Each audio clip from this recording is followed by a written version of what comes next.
I'm at Oak Hill Cemetery, and I'm standing next to the grave of a man named Nathaniel Barney. He was the innkeeper at Barney's Tavern, one of the most beloved individuals perhaps in Battle Creek's history. And we're going to talk about him today. We're going to talk about plank roads. We're going to talk a little bit about stagecoaches and the early mail delivery system. His son over here, Milton, was the one that carried the mail from Marshall to Battle Creek on the stagecoach. It's a whole fascinating history here, and we're going to get into it. So come along and join me. To begin to tell this story about pioneer travel across lower Michigan, we have to kind of start with what was in existence at its earliest periods of time. Travel across southern Michigan from 1829 to 1845 was done by means of the territorial roads, which stretched from Ypsilanti to St. Joseph, Michigan. The only improvements for a very long time after the initial construction were the tracks of pioneer wagons. The roads were often described as just a name and a blaze by early pioneer travelers, if not for the wagon tracks. In 1831, Ezra Convis and Isaac Crary were awarded a contract to clear the timber and build bridges along the route from Ypsilanti to Niles, Michigan. Now, Ezra Convis was the son-in-law of a man named Nathaniel Barney, who we'll get into in a little bit. And he would also later go on to found the village of Verona, which I've done another video on that, and I'll put a link to that in the description if you want to know more about that. And he also became the first Speaker of the House for the state of Michigan. Even when Ezra Convis and Mr. Crary had completed the 4-year job of clearing the territorial road, it was still barely passable. Many settlers took other roads that were more easily navigated farther south through Coldwater heading west. So wooden roads were created as an improvement over low and swampy areas. One version in wet areas was something called a corduroy road. These were essentially timber trackways made by laying logs side by side. It created a stable path, making muddy areas more passable, but they were bumpy and thus were called corduroy roads. These types of roads worked well for wagons, but proved problematic hazards for horses as the logs would shift and become loose. The other type of wooden road that took more time to construct was called the plank road. Now, these were made from hewn logs, sometimes called puncheon logs. Often they were built with stringers placed beneath to hold them together. These types of roads were more commonly found in the first half of the 19th century in North America, in the Canadian province of Ontario, as well as northeastern United States and the Midwest areas of the U.S. The history of wooden roads can be traced back to as early as the 14th century in England and also to Roman times. Corduroy roads were also used by both the German and Allied troops in Europe during World War II over marshy areas for trucks and other vehicles. So there probably are still remnants of corduroy roads and plank roads throughout Michigan. According to the book entitled History of Berry County, 1869 to 1940, written by historian author William Potter, he describes the history of plank roads in Michigan as the best temporary solution to a highway problem that the pioneers could come up with. Timber was in abundance and considered valueless, so it was an easy resource for building roads. In 1848, 46 plank road companies were chartered in Michigan. The following year, in 1849, 39 companies were chartered, and in 1850, more than 60 plank road companies were chartered. One could easily refer to the period from 1845 to 1855 as the plank road era in the state of Michigan, as there were well over 100 organized companies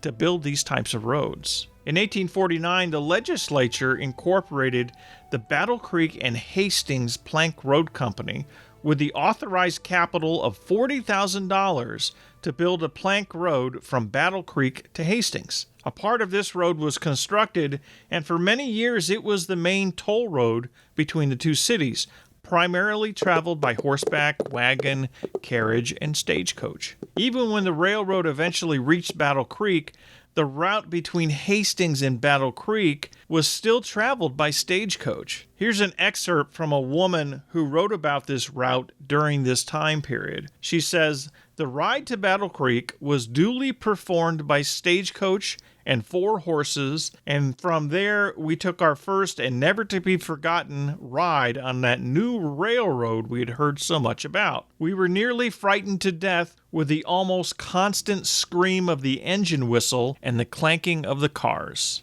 So the stagecoach lines would remain the primary line into Hastings from 1846 to 1869. In fact, all of the freight and goods transported into Hastings up until 1869 was brought by way of stagecoach and wagons from Grand Rapids, Kalamazoo, and Battle Creek. So during the time as these plank roads were developed, tolls for using them became a way to fund the investments made for their construction, particularly with the private plank roads. Stagecoach lines eventually followed. These became the primary travel routes between cities. The plank road section in Battle Creek that ran from Wood Street in Washington Heights out to Bedford Road was one of many, and it was a toll road. At the entrance and exit of the plank roads were gatekeepers who collected the tolls. Now, toll rates varied greatly, with different fees for different types of travelers. A horseback rider had one fee, another fee was charged for loose horses, another for wagons, carriages, stagecoaches, and even separate fees for flocks of sheep. Plank roads, although better than the corduroy roads for travel, were not without their problems. The plank road, built over a 3-year period between Marshall and Bellevue, had plans to extend as far as Ionia, but those plans were discontinued because after 7 years, sections of the road began to warp from weather and needed to be replaced. Planks would become loose and would strike carriages and horses by flipping up. Over wet areas, timber was beginning to soften and rot, etc. The plank roads between Bellevue and Marshall were eventually removed and replaced with gravel, becoming one of the first such roads so improved in the state. The plank road fever lasted for about a decade, and at its height, a road was planned between Battle Creek and Athens, but the venture was eventually abandoned. Plank roads eventually would become replaced with more harder surfaces like gravel, and ultimately surfaces like concrete and later asphalt. Nathaniel Barney, who arrived in the Battle Creek area from Chautauqua County, New York on March 9th, 1833, established a tavern along this route. He became the second Battle Creek postmaster in 1834 and carried mail by way of Marshall all the way to Gull Prairie and Kalamazoo. His original tavern was built the first year in 1833, and it was described as a small log structure near the confluence of the Battle Creek and Kalamazoo rivers. It was located closer to town on Michigan Avenue, close to where the Battle Creek Regional History Museum stands today. Barney would build his tavern 2 more times as his business grew. The third location still stands today, and it's located at 1278 Michigan Avenue. It was built in 1842, and today the building is a multi-family home. Barney's Tavern should not be confused with the restaurant named Barney's that's located at the heart of Bedford near U Drive. His tavern was in the building located on the corner of Eldridge Street and Michigan Avenue, not far from the Lila Arboretum. It's a 2-story white structure with a barn. Adjacent to the structure, there's also a parking garage for tenants today. Now, please note, this is a private residence with people living there, so please don't go knocking at their door. In an article in the Battle Creek Daily Journal published on December 30th, 1889, it describes the first line of daily stage consisted of a 2-horse wagon through Battle Creek, and it was organized by Woodruff of Detroit, Camp of Marshall, and Nathaniel Barney of Battle Creek. The first name run for stages from Detroit to Jackson, which was Woodruff, Camp from Jackson to Marshall, and Barney from Marshall to the then village of Battle Creek. A man named H.H. Comstock ran the line from Battle Creek to Kalamazoo, and a Kalamazoo resident from that place would continue the route west. This arrangement was made in 1833. Horses were changed along the stagecoach route every 12 miles. Stagecoach lines ran to other cities like Middleville, Bellevue, and Charlotte, and even down to White Pigeon where the land office was located. Now, there were many taverns located along the route, including the Tamarack Tavern in Assyria, Bristol's in Johnstown Township, the famous Williams Lewis Mansion House in Yankee Springs, the Battle Creek House, which was located at the corner of present-day Michigan and Capitol Avenues in Battle Creek, and Barney's Tavern in Bedford Township. A man named Polydore Hudson, who became Battle Creek's first postmaster when the post office was established, also had a tavern in the area known as the Gulch, which was east of Battle Creek near the area of Wattles Park. In this same article, his son, Milton Barney, who was the driver of the stagecoach for his father's team in 1839, relayed how he had a passenger named Henry Champion who he took along with him. Henry took an axe along with him on this journey, and from the roof of the stagecoach would clear away overhanging limbs that impeded the passage of the coach. Mr. Champion, for many years following, would use this story to entertain the ladies with graphic details in his retelling. Milton Barney carried the first mail by wagon in this area from Marshall to Battle Creek. The mail would then be carried on to Gull Corners, now known as Richland, and to White Pigeon, which was an important place at the time period because that was where the government land office was located. The wagons eventually became stagecoaches carrying passengers, and Milton Barney became the first stage driver. For many years, Barney's Tavern was the primary dwelling in the untamed wilderness of Bedford. Nathaniel Barney's son Milton ran the stagecoach line following the plank roads and territorial roads between Marshall and Bedford, and the horses were changed at every station.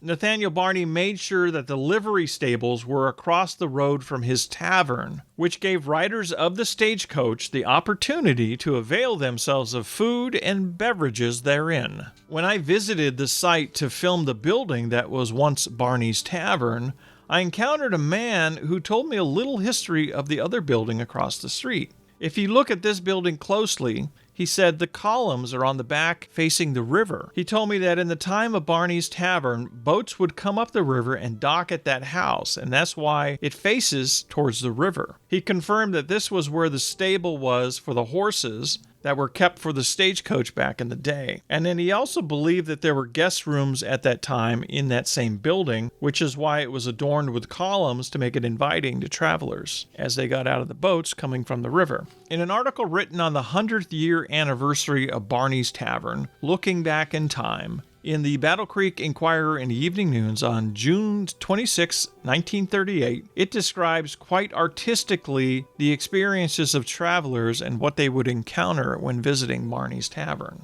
A rumble of steel-tired wheels on wooden planks, the driver's call of "Whoa!" and a cheery, hospitable greeting of "Welcome, stranger," from Nathaniel Barney. That would be the arrival in the 1850s of a stagecoach at Barney's Tavern on the old oak plank toll road that ran out what is now West Michigan Avenue to the Bedford Road. It was 20 years earlier in 1838, just 100 years ago, that Nathaniel Barney built the tavern which still stands at 1278 West Michigan Avenue. If it were evening, the traveler might hear the strains of Money Musk and the sound of dancing feet as he entered the spacious door of the old tavern, for it was there that the young folk of the village of Battle Creek gathered for their frolics. As the stranger was led to his room, he would have a chance to see the small dancing room on the second floor, filled with laughing gentlemen in waistcoats and ladies in crinolines. In the morning, he would awake with the aroma of fat bacon filling the room and go down to a hot breakfast that would stand him well against the jolting journey that lay ahead. Host Barney's hospitality covered every phase of tavern keeping. The meals were famed from one end of the territorial road to the other.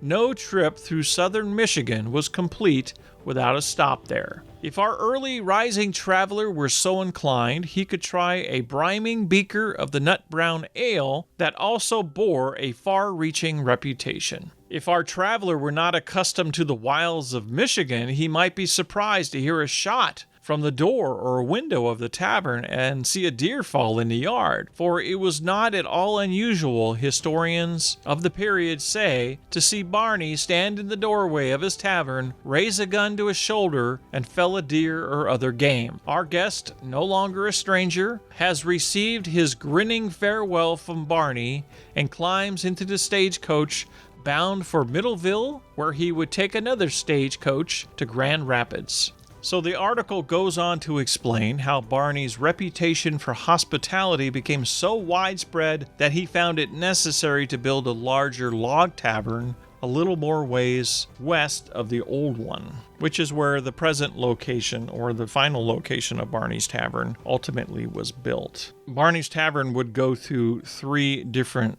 reconstructions. The first was a small log cabin. The second was another log cabin built in the same approximate area where the 1278 Michigan Avenue structure is. And then the third was a framed building, which is what remains today. The railroads came to Battle Creek in 1845, and much of the stagecoach business was gone, except for the routes like the one from Barney's Tavern north to Hastings, or from Battle Creek to Bellevue. Stagecoach lines would still be used until 1905 to deliver mail to the rural areas. The last stagecoach to leave Battle Creek was in 1905, when the wife of the postmaster carried the final country mail pouch to Assyria Township. Of interest, the first concrete paved road west of Wayne County was on the road in front of Barney's Tavern when the old plank road was removed, and parts of that road still remain today under the modern-day asphalt. Now, according to contemporary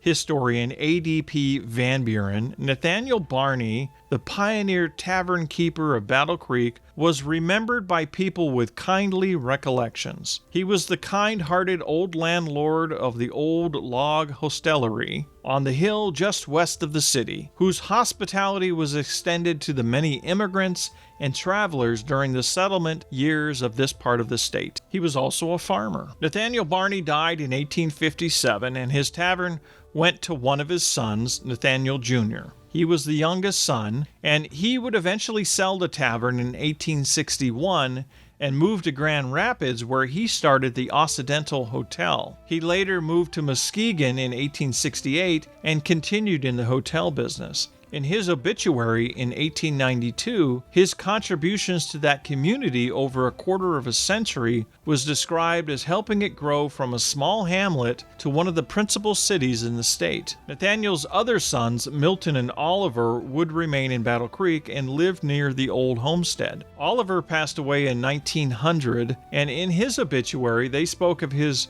growing up in Barney's Tavern until age 5, when he was sent to the homestead a little bit a ways from the tavern. An interesting note is that he always spoke of his times as a young man building plank roads. Now, Milton Barney was considered the oldest remaining pioneer in the area when he passed away in 1904. He too was well thought of in the community, and he was described as having a patriotic zeal. He let it be known that his grandfathers had fought in the Revolutionary War and his brother Oliver had fought in the war with Mexico. Milton had endured a lot of losses in his life. His wife Nancy died in 1861 at the age of 37. I could not find out much about her, but in this article in the Battle Creek Moon Journal of November 3rd, 1916, it describes his wife as a helpless invalid some years, and the few of the old church members of the Methodist Episcopal Church remembered how he would tenderly carry her up the stairs into the former church. So I guess he really cared for his wife and took care of her, and she had some severe health conditions before she died. His son, Albert Barney, had gone to serve in the Civil War as a sergeant major with the 20th Michigan Infantry,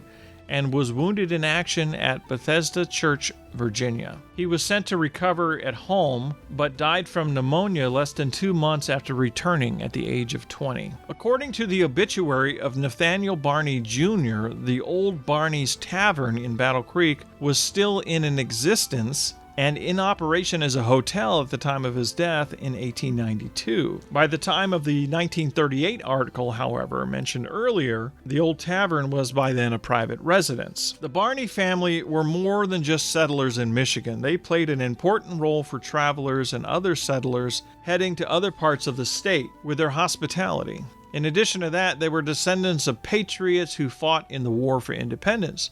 So their story with the history of the tavern and stagecoaches and the delivery of mail are all part of an important chapter in American pioneer history. Well, that's going to conclude today's journey through history here at Oak Hill Cemetery, exploring the history of Barney's Tavern, plank roads, and stagecoaches. If you liked today's video, please take a minute to hit the like button down there, subscribe to the channel, and share the video with others. And be sure to check out my podcast, Tales of Southwest Michigan's Past, where I get to share a lot of other stories that I don't always get time to put into video format. And you can find that on Apple, Spotify, and a whole host of other apps. So until next time, thanks for watching.